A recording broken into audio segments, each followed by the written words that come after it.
E aí, pessoal, seja muito bem-vindo à Toca Oriental. Correndo e estando extremamente empolgada, Florente entra nos aposentos de seu pai, o chamando, e seu pai a abraça perguntando como que foi a sua aula. E ela desanimada que foi divertida. Mas logo mudando de assunto, Florente pergunta ao seu pai se ele está ocupado. E rapidamente ele diz que não, pois o que poderia ser mais importante que sua filha? Florente olha na mesa de seu pai e vê que está desenhando vestidos. E assim se põe a falar que gostaria que seu pai desenhasse algo para ela. E seu pai solícito como sempre responde a perguntando do que ela gostaria que ele fizesse. Seria do seu desejo ter um desenho de um animal ou uma flor? E ela o corta dizendo que gostaria de um retrato da vovó. Com essa resposta de Florente, acaba deixando seu pai em primeiro momento sem entender. E ele a diz que já tinha um retrato de sua avó. E se essa era sua curiosidade, era só eles irem lá ver. Florente fica sem jeito, pois não era isso que ela queria. E assim se colocou a convencer seu pai de que sua avó tinha roupas tão chiques, mas que suas expressões eram tão sem emoção e que ela gostaria de ver sua avó sorrindo de forma mais confortável, já que ela era a mãe dele. Ela estava muito curiosa para saber de como que seu pai se lembrava de sua mãe. Depois de sua fala, o pai de Florentia fica pensativo e diz que já faz um tempo que não vê sua mãe, mas que se não lhe falha a memória, ela era uma pessoa bem calorosa, e passa assim a desenhar a imagem de sua mãe. E terminando mostra para que Florentia possa ver, e emocionada ela vê a sua avó. E lembrando-se do seu objetivo, ela parte para seu plano, se despedindo de seu pai com um desenho em mãos. E ela vai embora não antes de ouvir seu pai alertando de que ela poderia cair. E Florentia não se cansa com esses comentários, já que era nítido o cuidado do seu pai com ela. Mas ela acreditava estar bem grandinha para não cair, e que ele estava se preocupando demais. Só que para sua tristeza, Florentia, ao sair para fora de sua casa, cai ao chão e recorda-se de como seu pai se parecia como um vidente. E com essa queda ela também se lembra que na sua vida passada ela fora para a morte com apenas um tombo. Então a partir de agora, ela deveria de ser mais cuidadosa. Florentia chegou em uma vila que tem ao lado da mansão dos Lombards, onde viviam pessoas com habilidades específicas, e bem diferente dos empregados domésticos que vivem na mansão. E sua função era de produzir bens para a família Lombards. Os próprios Lombards criaram essa vila para que os empregados e suas famílias pudessem morar. Mas onde estaria um homem que Florente estava à sua procura? Atirando de seu foco para achar essa tal pessoa, Florentia nota que sua mão está toda ralada e que deveria de procurar cuidar desse ferimento, pois se piorasse seu pai ficaria extremamente preocupado. E assim, ela olha ao redor e encontra um poço. Mas ao chegar lá, ela vê que não consegue pegar a água do poço, pois ela era muito pequena, e antes que algo pior acontecesse com ela, um jovem a agarra, evitando que ela quase caísse no poço, e a repreende que ela não deveria estar ali brincando. E onde estariam seus pais, afinal? Mas Florente o agradece, e nesse meio nem percebe o que ele diz, já que o reconhece como Alfeu Jean. Alfeu Jean era um escultor talentoso, que achou o seu caminho só no final dos seus 30 anos. Originalmente, um carpinteiro, ele era eternamente grato que os Lombards reconheceram o seu talento como escultor, e assim ele dedicou seu primeiro trabalho à família Lombardi. Esse trabalho era a Árvore do Mundo, que impressionou parte da população pelo Império. Foi uma obra-prima entre as obras-primas. O brasão da família Lombardi, que fora feito conectando de forma complexa dezenas de árvores em uma forma ornamentada, e com apenas essa arte, Alfeu conseguiu espalhar seu nome pelo Império, como um talentoso artesão. Mas como que Florentia poderia imaginar achar ele assim tão facilmente? E atirando de suas ideias internas, Alfeu a pede para que cuide mais de si mesma, e que se ela fosse brincar deveria de ir para um lugar mais seguro. Florentia agradece, mas Alfeu volta a falar com ela dizendo que nunca tinha sequer visto ele ali antes. Fazendo assim, então fez se apresentar para ele. E Alfeu se pergunta quem seria Florentia, mas passa a ver que ela está bem vestida e cuidada. Então, ela só poderia ser a Lady Florentia. E rapidamente ele se curvou para se desculpar de sua grosseria, mas Florentia o interrompe dizendo que não precisava se desculpar, já que ela que fora descuidada, e que na verdade isso não importava mais. E ela pergunta para ele se ele era quem ela acreditava ser, Sr. Alfeu. Ele diz que sim, e o menino fala para ela, mas como que ela sabia o nome dele? E Florentia se põe a explicar que ouviu que ele era um bom escultor, o que deixa nosso amigo envergonhado. E ele logo diz que só faz brinquedos por enquanto, e que ele não seria tão bom assim. Mas Florentia o corta dizendo que se ele já estava ganhando proventos de suas vendas, ele já era um profissional. E também, se as pessoas não vissem valor na sua escultura, eles não pagariam por elas. E assim Florentia diz que gostaria de pedir uma coisa para ele, revelando seu objetivo, que era para que ele fizesse uma escultura de sua avó. Alfeu diz para Florentia que tinha um problema, porque para ele ter que esculpir o rosto de uma pessoa ainda era uma tarefa difícil, e Florentia fica em choque. Afinal, tinha grandes expectativas, mas ela logo pensa consigo mesma que talvez tinha sido uma demanda muito grande para um menino no seu estado atual, já que ele só se tornaria uma grande referência no futuro. Mas Alfeu diz para a nossa protagonista que ele já tentou esculpir o rosto de sua família, levando Florentia um pouco de alívio e ânimo, de crer que então ele poderia sim aceitar o trabalho que ela estava te pedindo. Só que tinha um porém. Será que iria dar tempo? era essa a preocupação de Florente, já que o professor só deu o prazo de 1 semana para que essas tarefas fossem concluídas. E se Alfeu não terminar até esse tempo, ela teria que tentar outra coisa.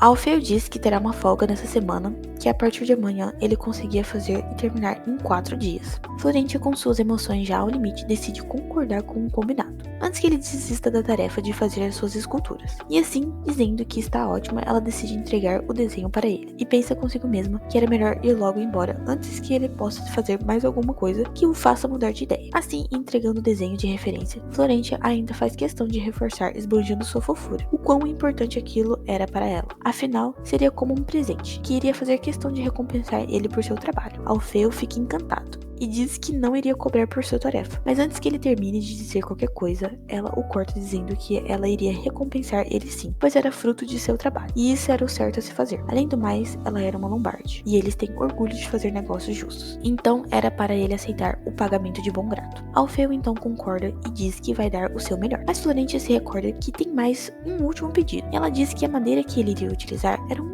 pouco pesada para ela mesma carregar. Então, se ele não poderia fazer a gentileza de ele mesmo buscá-lo. Agora, já em seus aposentos, seus 2 primos entram pela porta, a chamando de uma forma animada para brincar. Mas Florente somente diz que não está livre para brincar, com suas expressões de poucos amigos. Mas seus primos não a deixam em paz e reclama que ela estaria mentindo, já que ela só ficava lendo livros o dia todo, que ela era má. Mas Flori, apelidada de um jeito carinhoso por eles, se irrita e diz que eles, se continuarem fazendo isso, ela não iria mais brincar com eles, nunca mais. E seus 2 primos, com suas expressões de choque, não aceitam isso e se põem a chorar. E Florente, esperta, logo propõe para eles uma promessa que ela iria brincar com eles, mas depois, quando tiver um tempo livre, porque agora ela estava ocupada. E seus 2 primos se animavam novamente e combinam com ela com uma promessa de dedinho.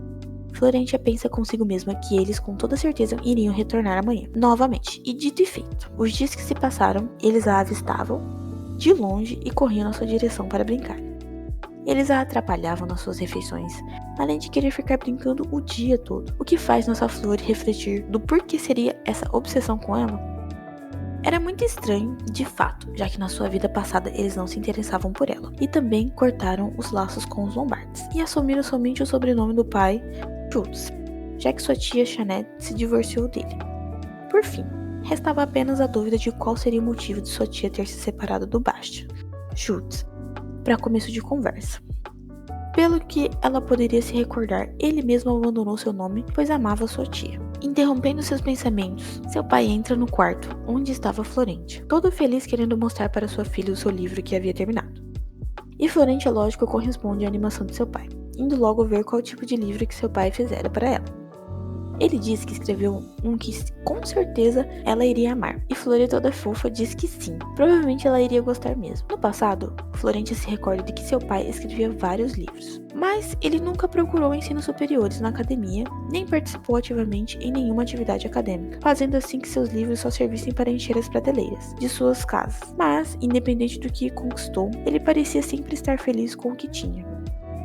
Florente olha para seu pai escreveu e se surpreende, já que esse livro era um especialmente dedicado para ela com a finalidade de prepará-la para o dia que terá que ser uma debutante, em específico, seus trajes de debutante. Seu pai conta para ela que esse livro que ele escreveu era para que ele possa ajudar ela a escolher seus trajes para seus debuts no futuro. O livro dava detalhes de quais roupas foram populares no Império Lambrel por várias gerações. A moda costumava mudar muito, e na verdade seria a mãe de Florente responsável pela escolha dos vestidos. Mas como seu pai era o único presente, ele tratou de se responsabilizar e era para que Flori não se preocupasse com isso. Essa revelação leva a nossa personagem a se recordar de como que foi sua vida passada, e que ela mal conseguiu ir em um baile. Nenhum, pois depois que seu pai veio a falecer, ela praticamente se tornou uma garota invisível. Assim, nenhum nobre se preocupava de lhe mandar um convite. E naquela época, ela estava mais focada em trabalhar do que planejar seu próprio debut na sociedade. E quando ela finalmente conseguiu seu lugar na família,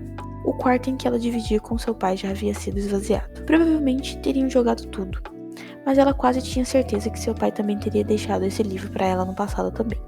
Florente chama seu pai e avisa para ele que ele deveria estar aqui para ajudar ela a escolher seus vestidos no futuro. E seu pai a abraça logo e confirma seu pedido. E sim, ele estaria lá e juntos iriam ler o livro inteiro e ver as opções que mais agradavam. E Florente o abraça fortemente, concordando com ele. Mas em sua mente, ela se preocupava que esperava de verdade que dessa vez ele seja capaz de ver ela em seu debut. E que eles iriam aproveitar mais datas juntos, com ele seguindo, escolhendo seus vestidos. E para que isso seja possível, ela deveria se esforçar, mas algum barulho tira Florente de seus pensamentos. Barulho esses de cavalos e carruagens. E assim Florente sabia que alguma coisa estava chegando.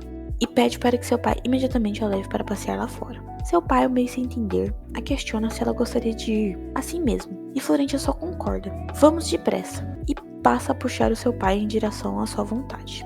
Afinal, Florente só consegue pensar em uma coisa: em abrir o caminho para que seu pai esteja com ela, presente em seu futuro. E aí, gostou da narrativa de hoje? Se sim, deixe seu like. Se não, diga nos comentários o que te desagradou.